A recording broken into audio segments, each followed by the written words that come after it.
Be ready.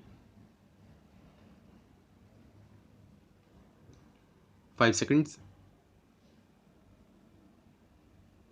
Start.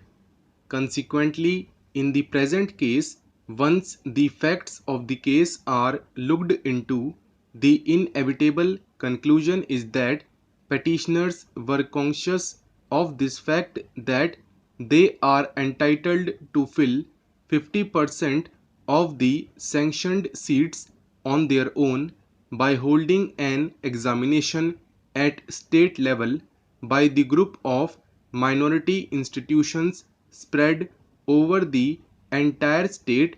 and 50% seats were liable to be filled under common entrance test that has been so prescribed, but at no point of time there has been any leverage or liberty accorded to the petitioner's institution for filling up the unfilled seats required to be filled through common entrance test CET. The petitioners in the present case admittedly have transgressed and overstepped limit of quota that was prescribed to be filled up by them.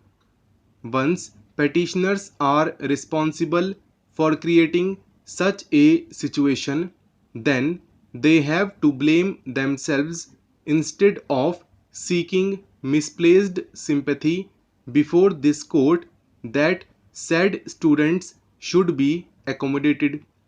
The full bench of this court has already disapproved such actions wherein the managing committee, in transgression and overstepping of its jurisdiction, admitted the students, and the reason that has prevailed is that it should act as a deterrent to other students not to come forward for taking admission and then talk of equity. The petitioners are duty bound to be on the side of the law instead of proceeding to violate the same and then trying to get it condoned on the basis of misplaced sympathy. In view of this, as far as we are concerned, we are not at all condoning the act of the management in proceeding to admit 34 students without any authority of law. It may be true that said 34 students are from the same list from which 50 students have been accorded admission. Once the quota in question has been fixed, then the said quota in question could not have been exceeded and overreached, and in view of this, the inclusion of 34 students is totally unwarranted, and the university has acted well within its right is not entertaining such students whose entry in the stream is itself was not backed by statutory provision, rather it was backed by violation of law. We may not approve of various observations that have been made by learned single judge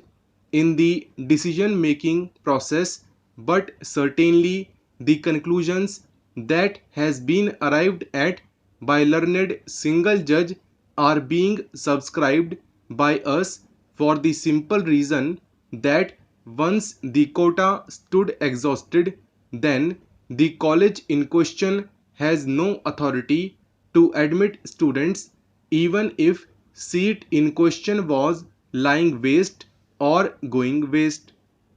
Consequently, in the present case, once the students have been working wrongly admitted and have been deprived by the university from taking the B.Ed examination, then, as already mentioned above, we cannot subscribe the illegal act of the managing committee, and the learned single judge is absolutely right in his wisdom in awarding compensation to the said students, as admittedly their valuable one academic year has been wasted.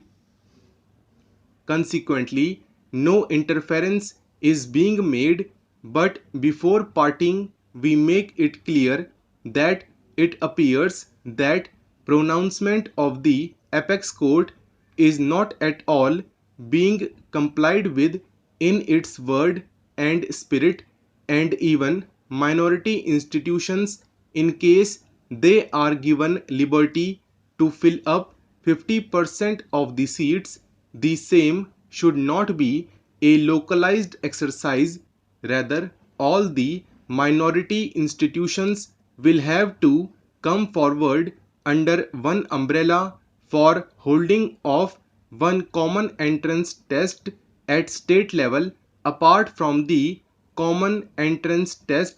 being held by the state government, and it would be much more appropriate if they join the mainstream, as has been directed by the apex court in the case of NEET examinations, Modern Dental College and Research Center versus State of UP 2019 SCC 275. Consequently, challenge made sans merit in view of this present special appeal, and the connected special appeal are dismissed. No order as to cost.